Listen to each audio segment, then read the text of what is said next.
सतनाम सत साहिब।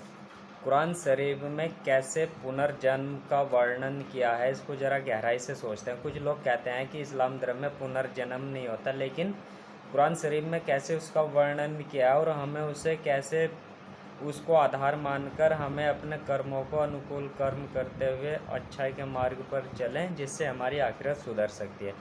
तो क्या कहा, जिन लोगों ने हमारी आयतों का इनकार किया है उन्हें हम जल्द अग्नि में झोंक देंगे। जब उनकी खालें पक जाएंगी तो हम उन्हें और दूसरी खालों में बदल देंगे। अर्थात जब खालें पक जाएंगी, अर्थात जब मनुष्य शरीर की या किसी दूसरे शरीर की खाल जब पक जाती है, अर्थात बूढ़ा हो जाता है, तब वह मरकर उसको दूसरा जन्म जब मिल जाता है तब उसकी खाल बदल जाती है। वल मैसनातु 5 सूरा अन-निसा आयत 56 पर देख सकते हैं। फिर आगे कहा कुरान शरीफ में, उनकी निगाहें झुकी हुई होंगी जिन्होंने गलत कर्म किए हैं, अपने कर्मों के कारण उनकी निगाहें जो है झुकी हुई होंगी। क्या हम फिर पहली हालत में कर दिए जाएंगे? यानी वहाँ पर जब आखिरत के दिन जब हिसाब के कर्मों का पत्र खोला जाएगा तो जिन्होंने गलत काम किए हैं और उनको पता चल जाएगा कि हमारे कर्मों का फल तो बुरा मिलने वाला है, तो उनकी निगाहें झुकी रहेंगी और उन्हें पता लग जाएगा कि तुम्हें फिर वापस संसार में आना है, कि हम फिर पहली हालत में कर दिए जाएंगे। यानी तुम्हें फिर से जन्म मरण के चक्र में चलना पड़ेगा। मैं 30 सूरा नाजियात आयत 10 व 9 पर देख सकते हैं। उसने समझ रखा था कि वह कभी पलट कर न आएगा। जिन्होंने कुफ्र किया या ईमान नहीं लाए या किताब की जो आयतें हैं उनको नहीं माना, अनुसरण नहीं किया या गलत कार्य करते रहे, तो उन्होंने समझ रखा था कि नहीं, यही आखिरी जीवन है, हमारा पुनर्जन्म नहीं होगा। तो उन्होंने समझ रखा था कि वह कभी पलट कर ना आएगा, कि यहाँ पर फिर संसार में दोबारा नहीं आना है। लेकिन जब वहाँ पर हिसाब किताब होता है, पत्र खोले जाते हैं कर्मों के, तो फिर वापस आना पड़ता है। मैं 30 सूरा इंसिका की आयत 14 पर देख सकते हैं। फिर आगे आयत है, वही आरंभ करता है और वही दोहराता है।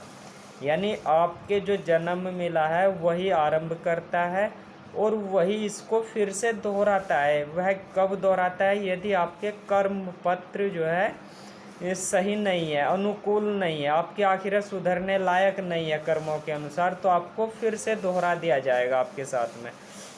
तो मैं 30 सूरा बुरूजी आयत 13 पर देख सकते हैं। फिर अगली आयत है, अल्लाह ही है जिसने तुम्हें पैदा किया है, फिर उसने तुम्हें रोजी दी, फिर तुम्हें मौत देता है, फिर तुम्हें जीवित करता है। यदि तुमने अच्छे अनुकूल कर्म नहीं किए हैं तो वह तुम्हें अब तो जन्म दे करके फिर मौत आएगी, लेकिन अनुकूल कर्म नहीं किया, आखिरत नहीं सुधरी है, तो वह तुम्हें फिर से जीवित करेगा, फिर से एक बार मौका देगा अनुकूल कर्म करने की, जिससे कि तुम्हारी आखिरत सुधर सके। उतलू माँ उही या 21 सूरा रूमी आयत 40 पर देख सकते हैं। फिर अगली आयत है, और जो मुझे मारेगा फिर जिलाएगा। यानी क्या रह है, जो मुझे मारेगा और फिर दोबारा से जिलाएगा, यानी जन्म दे देगा।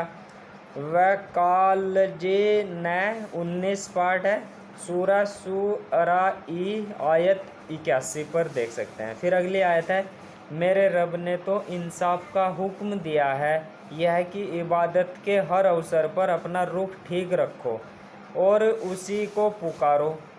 यानी जो पैगंबर साहब आए हैं या उन्होंने जो ईमान लाए हैं, उन्होंने उनको मार्ग दिया है कि तुम इबादत करिए और उस माली यानी ध्यान साधना करिए, इबादत करिए, उसमें ही अपने को लीन करिए और हमेशा अपना अवसर, अपना जो रुख है, तुम्हारे मन का जो रुख है उसमें ही लगा के रखिए और उसी को पुकारे, यानी उसी को नाम जाप या तस्बीह करिए। तो दीन को उसके लिए खालिस करके, यानी अपने दीन में, तुम्हारे जो दीन में है उसी के नाम तुम्हारे दीन में होना चाहिए, उस मालिक का नाम ही तुम्हारे पास होना चाहिए और कोई संसारिक विषय आपके पास नहीं होने चाहिए। केवल उस मालिक के नाम का दीन का विषय ही आपका होना चाहिए, तब जाके आपकी इबादत सही होती है और तस्बीह सही होती है। तो दीन को उसके लिए खालिस करके, यानी उसमें कोई मिलावट नहीं होनी चाहिए, बस खालिस होना चाहिए। जिस तरह उसने तुम्हें पहली बार पैदा किया उसी तरह तुम फिर पैदा होंगे। यदि तुमने इबादत सही नहीं की, तस्बीह सही नहीं की, उस मालिक के लिए खालिस नहीं हुए हैं, तब वह फिर आपको दोबारा पैदा कर सकता है। जैसे उसने पहले पैदा किया ऐसे वह तुम्हें फिर दोबारा कर सकता है, क्योंकि अल्लाह सर्वशक्तिमान है और वह सब कुछ कर सकता है। आप आयत यानी कुरान शरीफ में बहुत जगह ऐसा लिखा हुआ है। तो वह लो अन्ना 8 सूरा ए अराफी आयत 29 पर देख सकते हैं।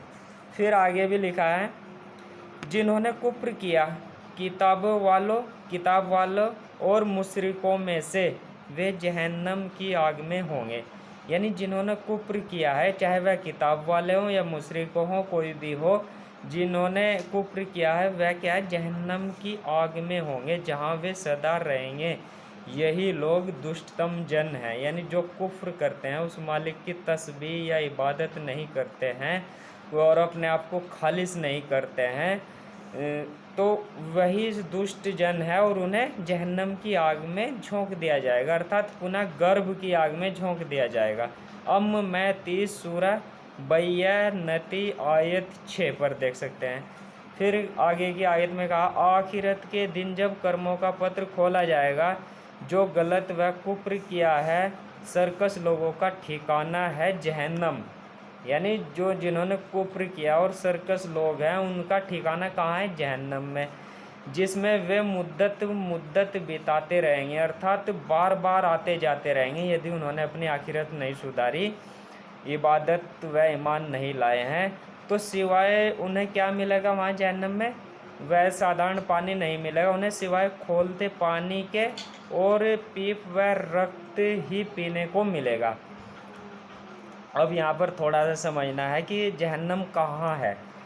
जब हम माँ के गर्भ में आते हैं, तो जब हम गर्भ में आते हैं तो पेट में एक जठर अग्नि दहकती रहती है, जिसका सबको पता है। भोजन का पाचन उस अग्नि के द्वारा ही होता है, तो वह अग्नि हमेशा दहकती रहती है, और जब जहाँ गर्भ होता है वहीं पर वह अग्नि होती है। इसलिए कहा कि जहन्नम की आग में उनको झोंक दिया जाएगा, और सिवाय खोलते पानी के, यानी जो उसका जो पानी है, जैसे अंडे को सेते हैं, वह के विशेष गर्म हीट पर ही वह बच्चा बनकर तैयार होता है, अन्यथा नहीं होगा, एक साधारण और नॉर्मल टेम्परेचर में नहीं होगा। तो उस दहकती हुई अग्नि के द्वारा जब एक विशेष ऊष्मा पैदा होती है, तो उससे गर्भ का पालन पोषण होता है, यानी उससे बच्चा बनता है पूरा।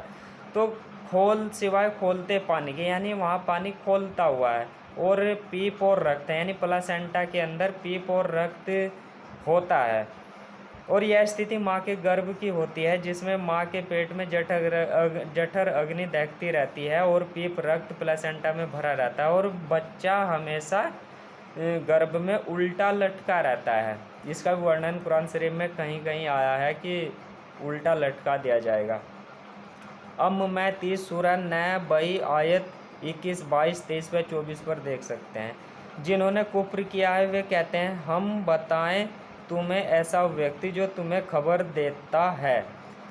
यानी जिन्होंने कुफ्र किया है, तो उन्हें एक ऐसे पैगंबर को बताना चाहते हैं जो संदेश वाहक है, कि हम बताएं तुम्हें एक ऐसा व्यक्ति जो तुम्हें खबर देगा, अच्छाई के मार्ग की ओर चलने की खबर देगा, कि जब तुम अगर नहीं तुम चलते उसकी खबर, यानी उसके कहे अनुसार नहीं करते, तो फिर क्या होगा, जब तुम मरकर चूर्ण विचूर्ण हो जाओगे तो तुम्हें नए सिरे से पैदा होना है। वैसी खबर देगा कि यदि तुमने अच्छे काम नहीं किए हैं, अपनी आखिरत को सुधारने के कार्य नहीं किए, अपने आप को खालिस नहीं किया, इबादत नहीं की या ज़कात नहीं किया, नमाज नहीं पढ़ी और तस्बीह नहीं की, तो तब तुम्हारी आखिरत सुधारना मुश्किल है, और तुम मर कर के चूर्ण विचूर्ण कर दिए जाओगे, और तुम्हें नए सिरे से फिर पैदा होना पड़ेगा, यानी तुम्हें इस संसार में फिर से आना पड़ेगा, गर्भ में आना पड़ेगा, जन्म लेना पड़ेगा, और